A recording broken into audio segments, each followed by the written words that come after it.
സിഎസ്കോ അഭയം പദ്ധതിയിൽ 20 വീടുകളുടെ തറയിടൽ കർമ്മം നിർവഹിക്കുമെന്ന് സിഎസ്കോ പ്രഖ്യാപിച്ചു. അരക്കിണറിൽ പദ്ധതിയിൽ ഉൾപ്പെട്ട 11ാമത്തെ വീടിന് തറക്കല്ലിട്ടു. കോഴിക്കോട് അരക്കിണറിലെ നിർധന കുടുംബത്തിനാണ് സിഎസ്കോ അഭയം പദ്ധതിയുടെ ഭാഗമായി വീട് നിർമ്മാണത്തിന് തറക്കല്ലിടൽ കർമ്മം നടത്തിയത്. വ്യാപാര പ്രമുഖൻ CA ഉമ്മർ കോയ തറയിടൽ കർമ്മം നിർവഹിച്ചു.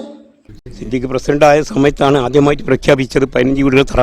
പക്ഷെ അത് ഇന്നിപ്പം 11ആയി. ഇപ്പം പ്രസിഡന്റ് പറഞ്ഞ മാതിരി 20 25 സഹായിക്കട്ടെ, കുറച്ചെല്ലാം സഹായം ചെയ്യട്ടെ എന്ന് പ്രാർത്ഥിച്ചുകൊണ്ട് ഞാൻ നിർത്തുന്നു.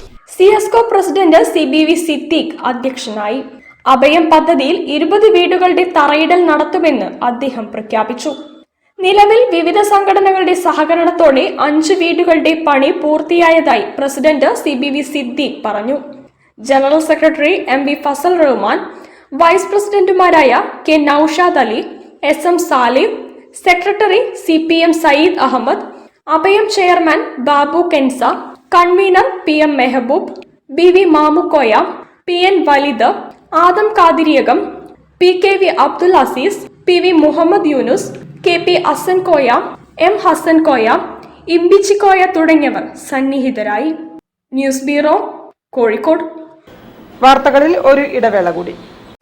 ക്യാൻസറിനെതിരെ പൊരുതാനായി കാലിക്കറ്റ് സിറ്റി സർവീസ് സഹകരണ ബാങ്കും MVR ക്യാൻസർ സെന്ററും സംയുക്തമായി അവതരിപ്പിക്കുന്ന ക്യാൻസർ ചികിത്സാ സഹായ പദ്ധതിയാണ് മാസ് കെയർ.